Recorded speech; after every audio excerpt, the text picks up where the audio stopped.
as I said, when we talked about encryption, we have two different strategies. The first one is using symmetric keys, but the main question is this: how we can share that key? Because we know that if someone else receives that key, he or she can enter the sending software.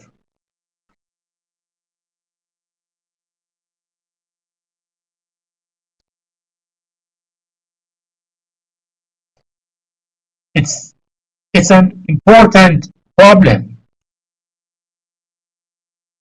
How can I replace? How can I manage? How can I use those strategies?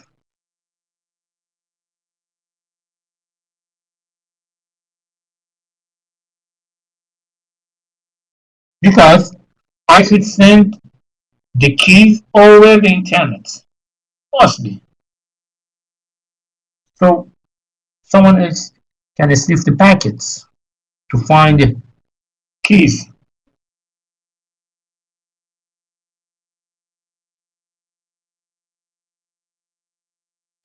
Okay. Is there any solution to solve this problem? You should say yes. There is a powerful solution for this problem. We call it public key cryptography.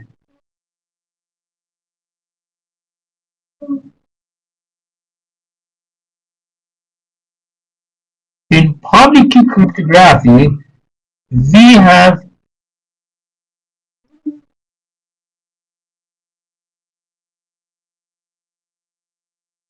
two keys: a public key and a private key. When we talked about a public key,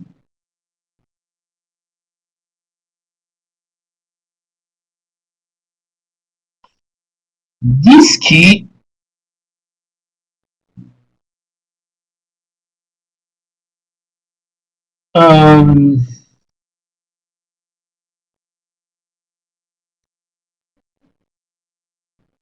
is scattered around the world inside different networks. You can find it easily.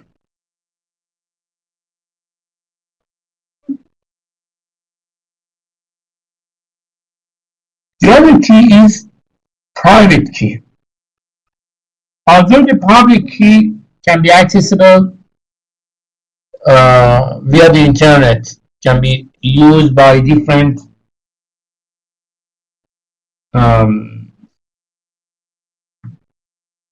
clients. In private key,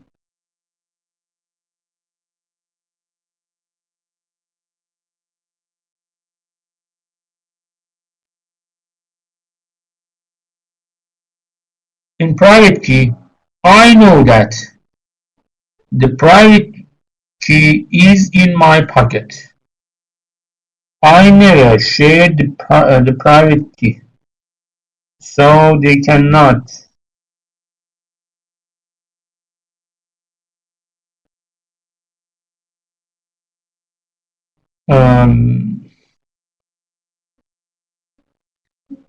nobody can know that key. Okay, maybe someone asks me, okay, what is the benefit of using two different keys, a public and a private keys? What is the difference between them? What is the point of this strategy here?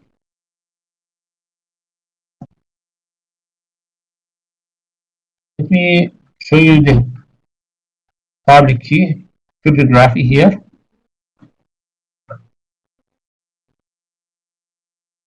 Here you can see this plus L minus signs here in the keys on top of the head of up.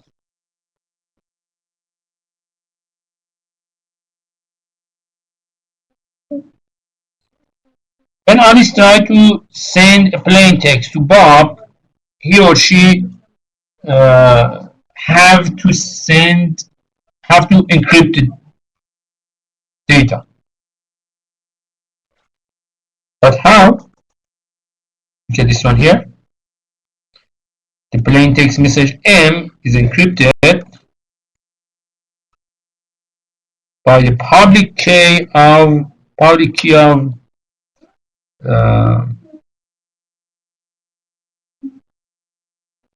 Bob here.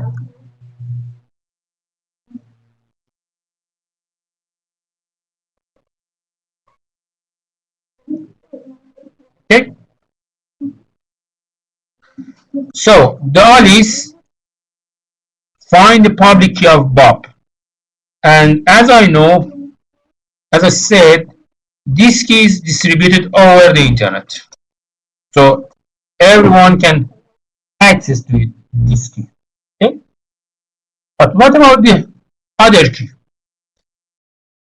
The encrypted message arrives to Bob. To extract the message, Bob have used its private key. I said that this key is in Bob's pocket. Okay? So Bob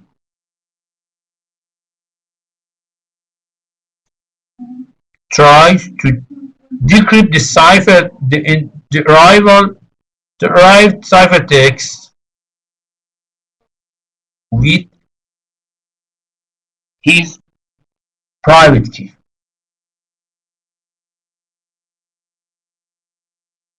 Look at this one here. This is M, K plus M, K plus of B.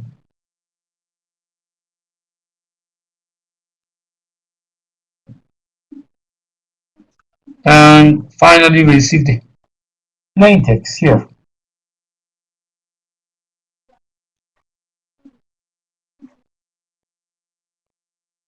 Okay. The main point here is this one here.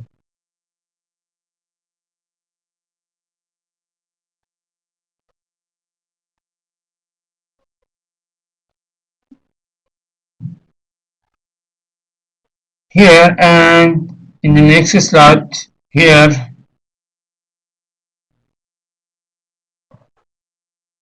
get this one here.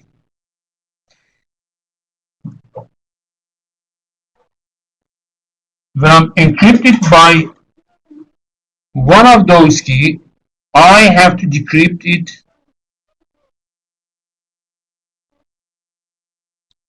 with the public one.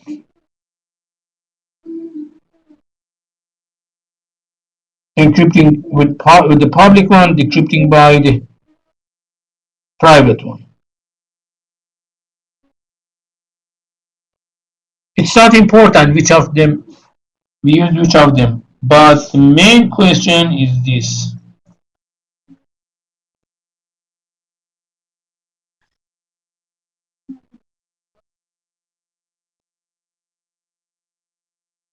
If I encrypt a message by one of those keys, I have to decrypt it by the other key. This is the basic of public key algorithms.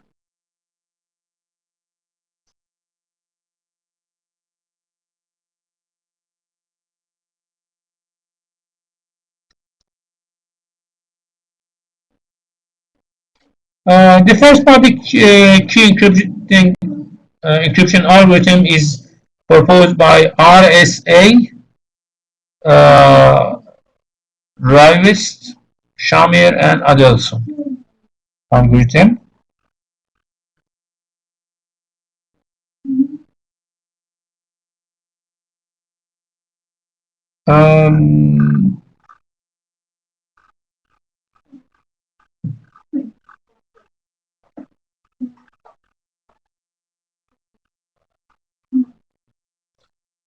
Okay, let me stop the course here.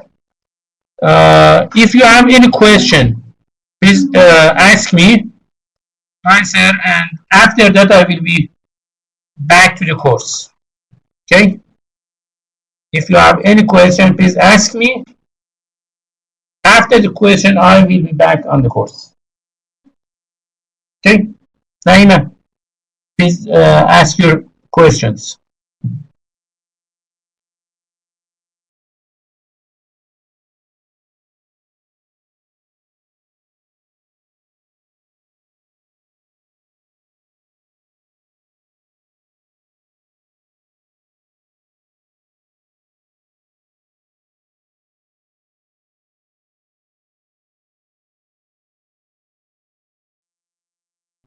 What do you mean by... Oh, okay.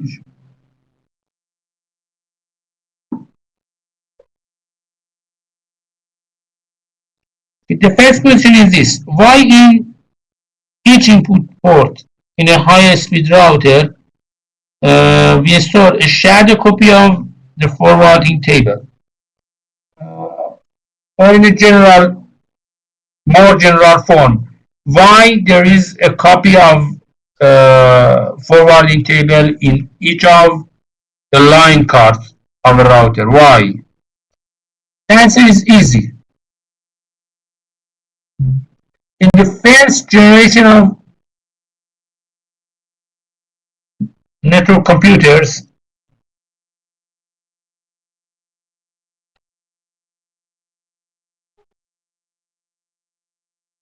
total input traffic to a router are sent to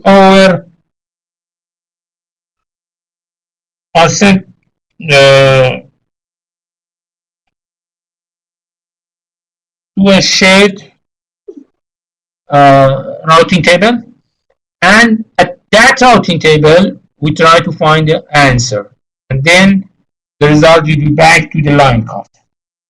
But this strategy is time consuming. How we can increase the power?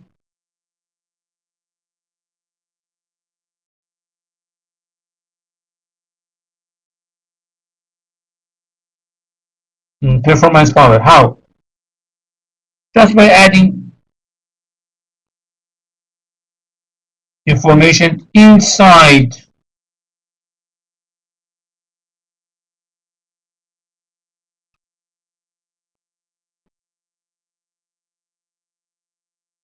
each line card, inside of each line card. Okay, just inside of that.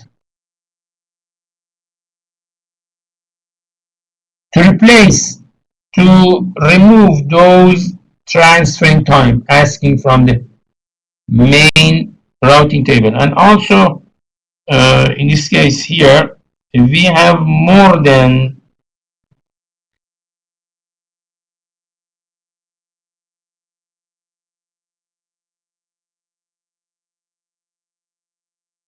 one line card. So instead of everything, we can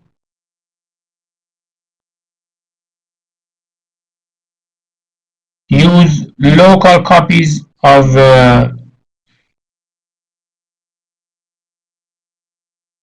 routing tables.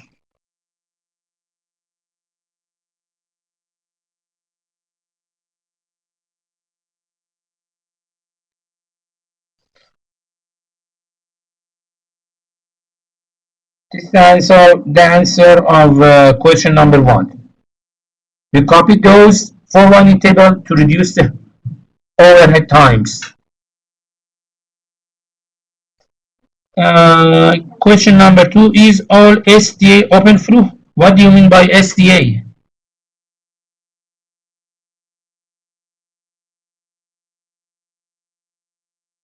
Naima, in question number 2, what is SDA?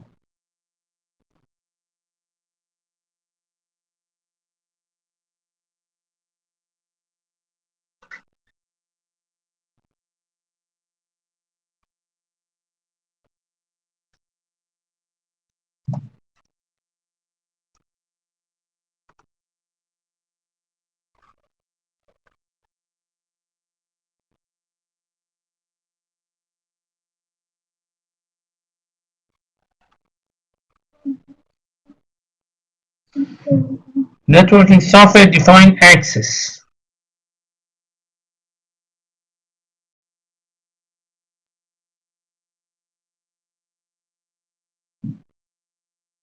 I think you mean that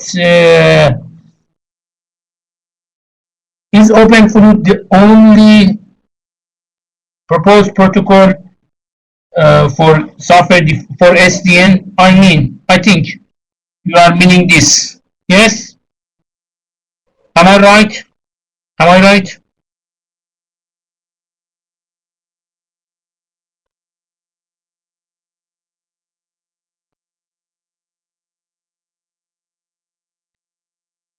If you mean that OpenFlow is the only used protocol in SDN platform, I should say no.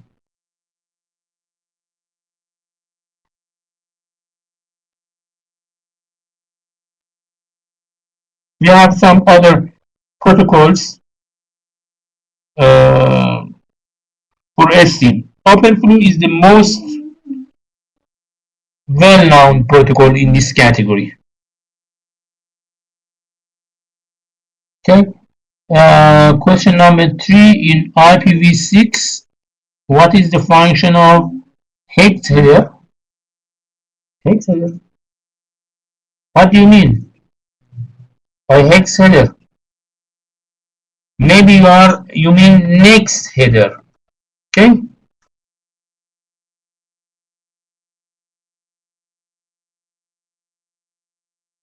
No. You mean next header? Okay. What is the function of next header? As I said, in IPv6, we try to reduce the overhead, the processing overhead applied to each of those packets.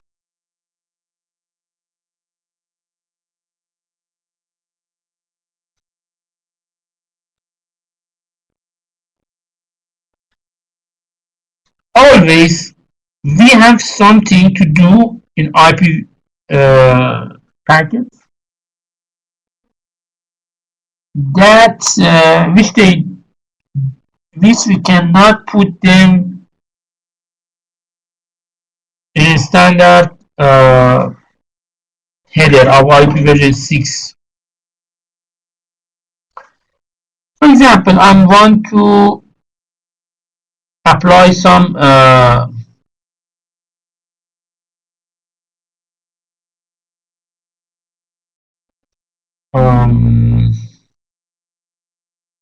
for example, IPsec, some security. Okay, I want to apply some security.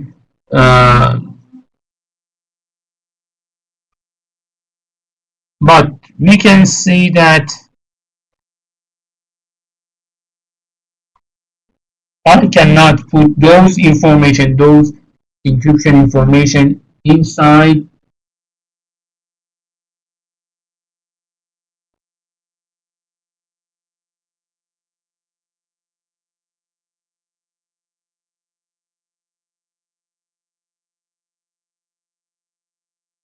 what should I do with those information? I cannot put them in the standard header of IPv6.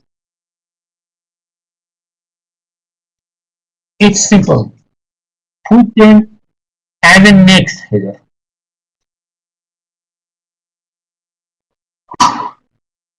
Oh, excuse me. Put them as a next header.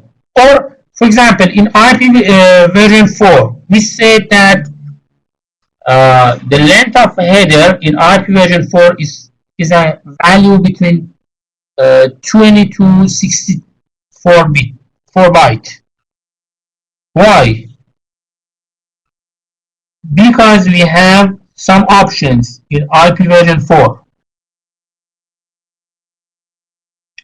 If I apply those options into a header, the length of header would be extended.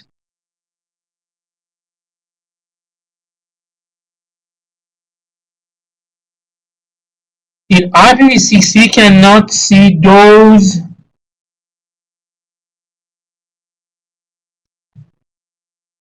options. We say that in IPv6, we put those options as next headers. It means that router, you can handle these steps or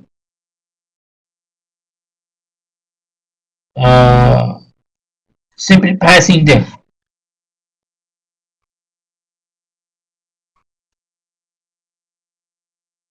Okay.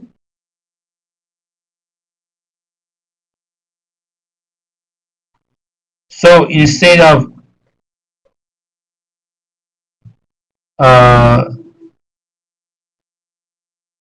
having a header with variable length, same as IP version 4, we put those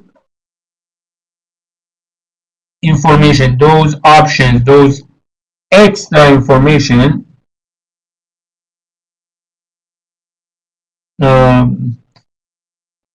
as a next header in IPv6. And what is important is that those next header are standing after the first 40 bit. We know that the first 40 bit is a header of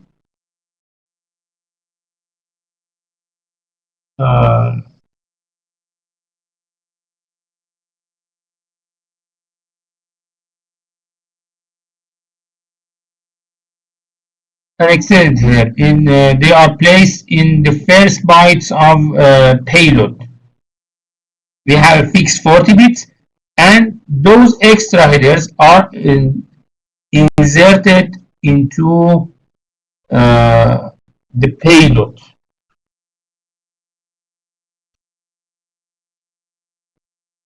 So we did it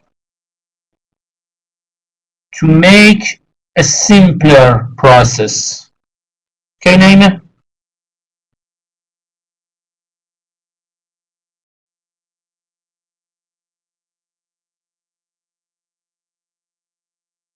You're welcome. Is there any question?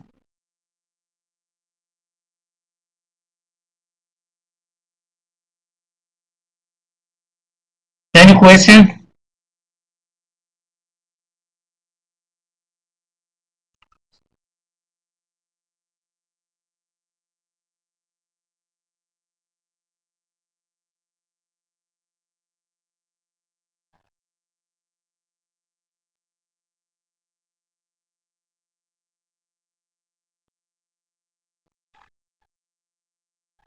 Okay.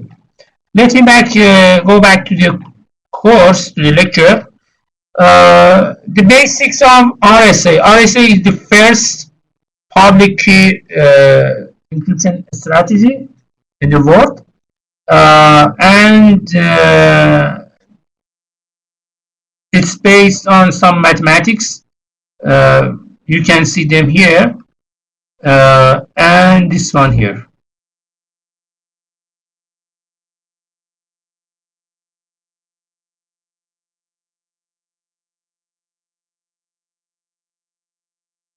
Okay, look at this formula here. A mod of n in power of d mod of n. Mod is the reminder function.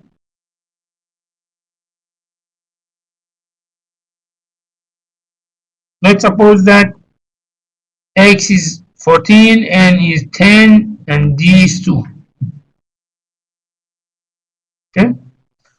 Let's replace this information here. into the main equation here.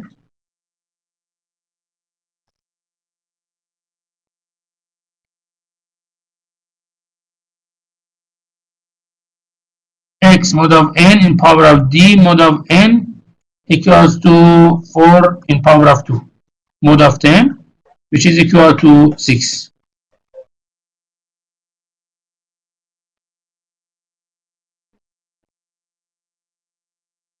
And x of d here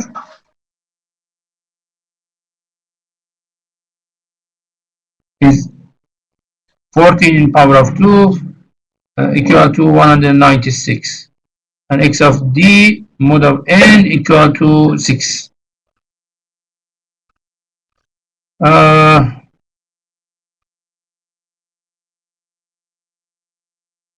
Let me focus on RSA and talk about RSA and find how an RSA works with an example here.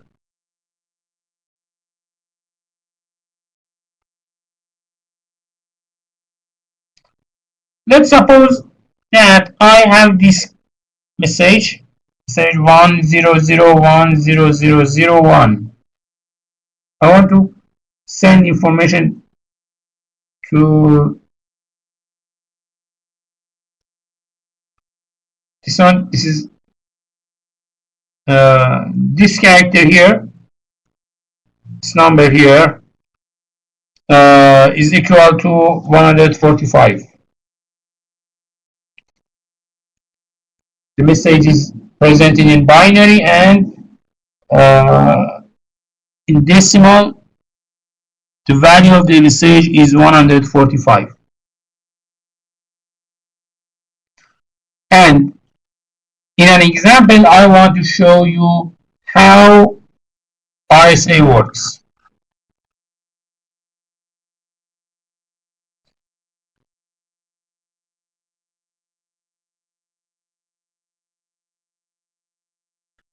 Let's suppose that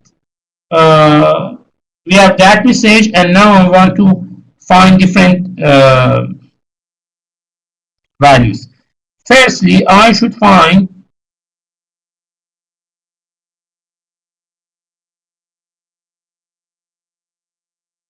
P and Q. They are prime numbers. Prime means that I cannot divide them into smaller parts. For example, 5 is prime, 7 is prime, but 8 is not prime. Okay, because 8, I can divide 8 into 2 and 4. 2 times 4 is equal to 8. Okay. So firstly, I'm choosing P and Q as two prime numbers. And let's suppose Q as much as large as much as possible. For example, each of those value can have size of 1024 bits. Okay. And we compute n as p times in q and z as p minus 1 times in q minus 1. Okay, and after that, I'm choosing e is smaller than n,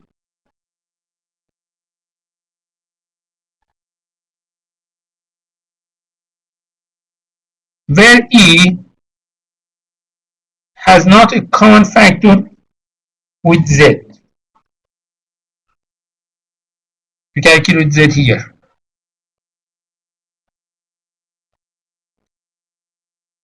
So e must be chosen, must have a smaller value, smaller less than n.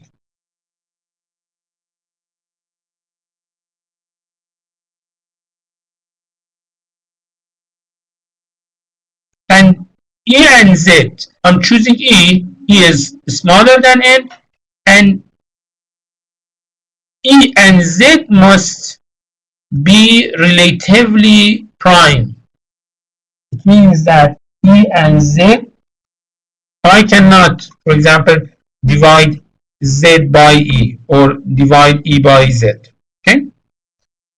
Because it's prime, relatively prime.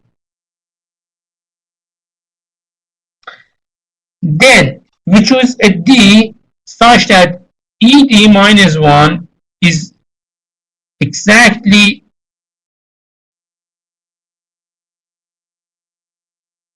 visible by Y.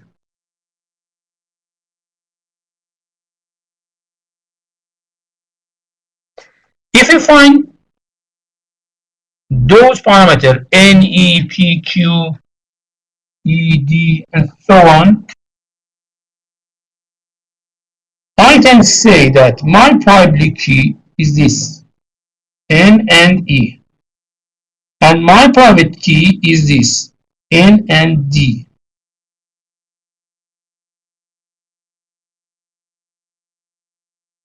This is the primary message because it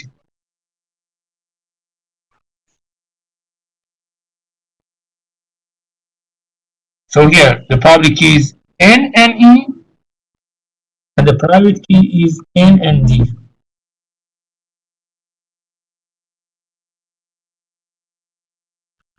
And we can prove it. Look at this one here. We can prove it. Let me show you an example. Let's suppose that P is 5, Q is 7, and N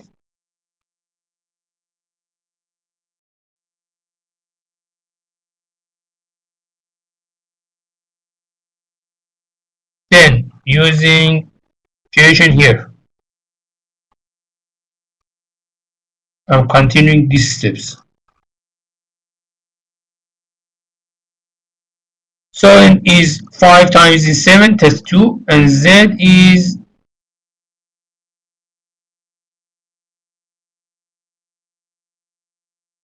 N is 35 and Z is 24.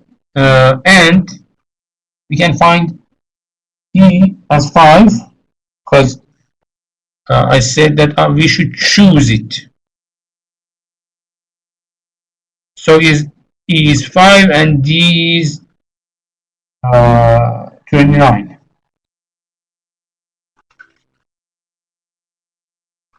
And as I said, N and E is the public key and N and D is the primary key, is the private key. So simply I can apply them. For this one here, the bit pattern is this, and length of this pattern is the value of this pattern is 12.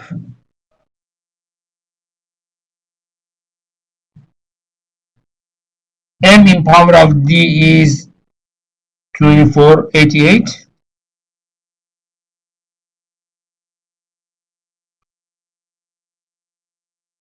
This one here. And I want to find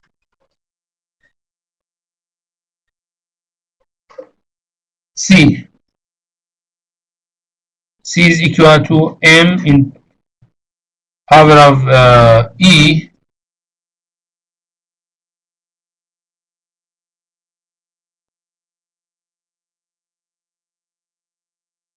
And as I note, C should enhance by the power of D.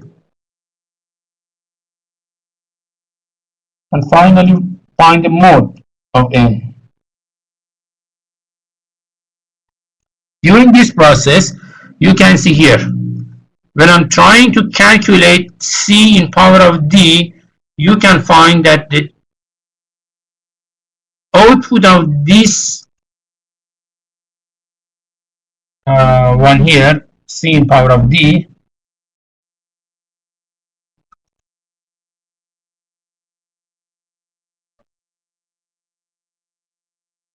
you can see this number is too large. We cannot simply accept this large number into a variable in computers because this value is too large.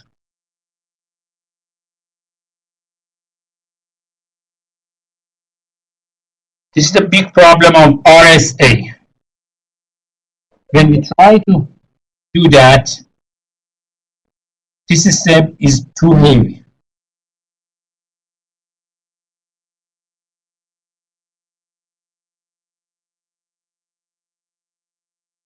Okay? So, here you can find why RSA works. It's not important for me. And the other one here, I said that it's not important. You're starting from with which of those encryption types. K minus 1 in parentheses.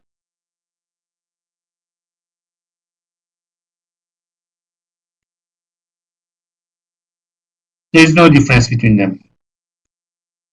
M is encrypted by the public one and then decrypted by the private one, or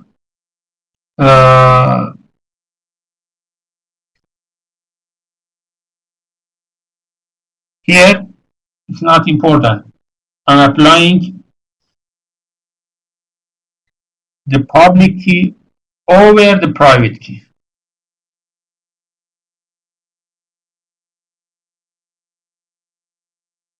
This one here, that is very interesting.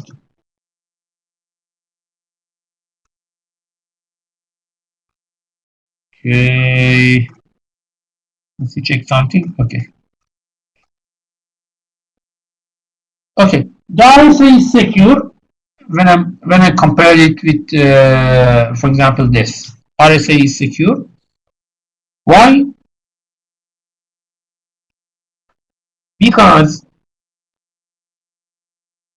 in RSA, I'm using a public and a private key. I'm publishing my public key over the internet. The other parties, the other people who send me information, they should learn my public key.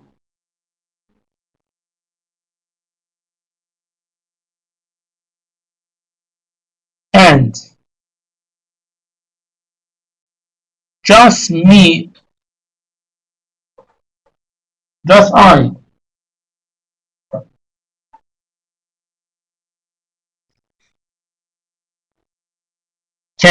can re-extract or decrypt the message by the private key.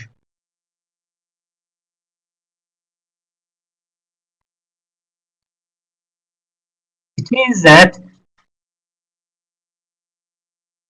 a person can decrypt these messages, the messages encrypted by RSA, only the person who encrypted it.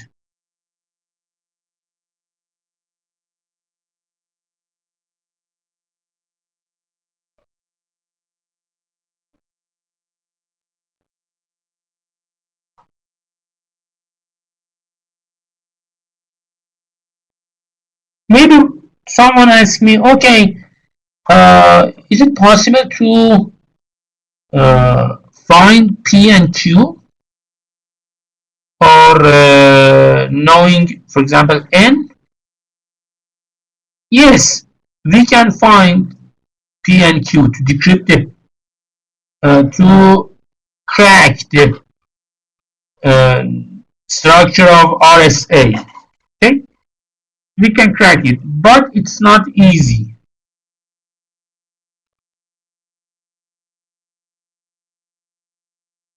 Because the architecture of RSA is complicated. So RSA is secured. I cannot guess the parameters, different parameters in RSA.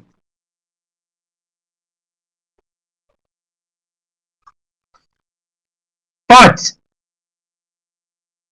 RSA suffers from a big disadvantage.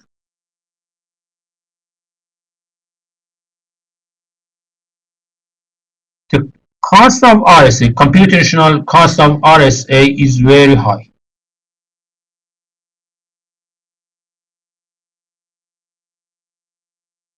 The disk is at least 100 times faster than RSA. So RSA is too heavy. That is interesting. RSA is too heavy. So we have two different strategies. The symmetric key strategy. In symmetric key, we are using a shared key between the sender and receiver. The shared key, the symmetric key is easy. Is easy and its problem is with the sharing the symmetric key. How can I announce my key value to the other side? This is a big problem with the shared key. If Trudy stands and catch that value, the Trudy can extract my messages, can decrypt my messages. Okay, but in RSA we have not this problem. But the problem with RSA is its high computational overhead.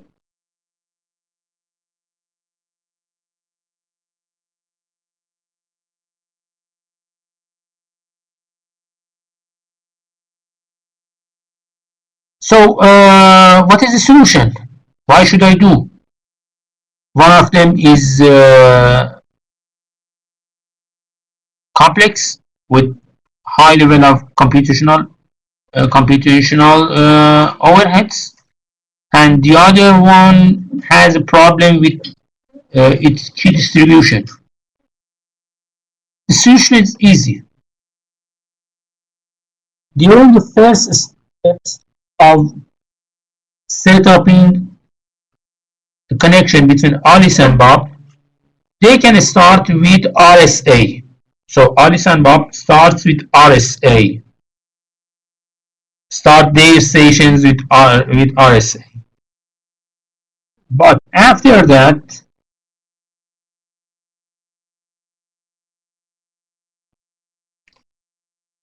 we can send that shared key, a shared key, over that RSA connection. I'm sending the shared key over that RSA connection. And so we can see that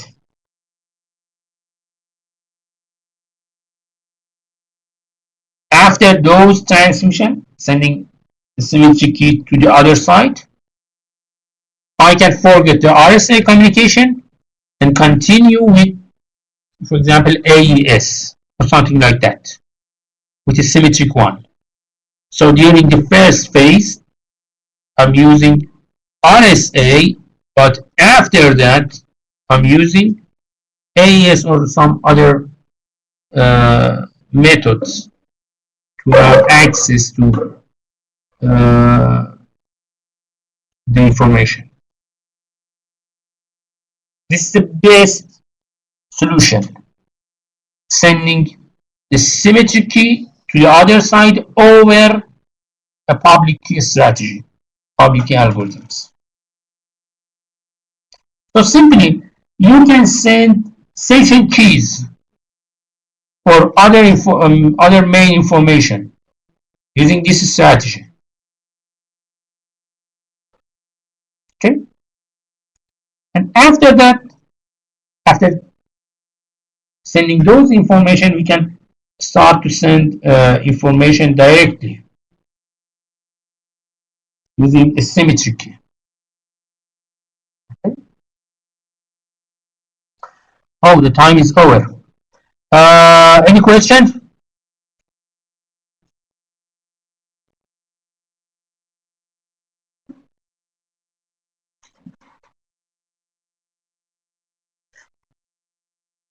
Naima, take a break. Yes, or today's lecture is finished right now. The chapter 8 is the last chapter. No. No. After this chapter, we will go back to chapter 5.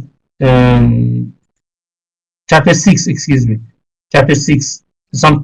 We have some contents in chapter 6. Firstly, I decided to cover those chapters that I want to talk about them completely. Teach the whole of those chapters, and after that we go back to some other chapters, some parts of other chapters. Okay.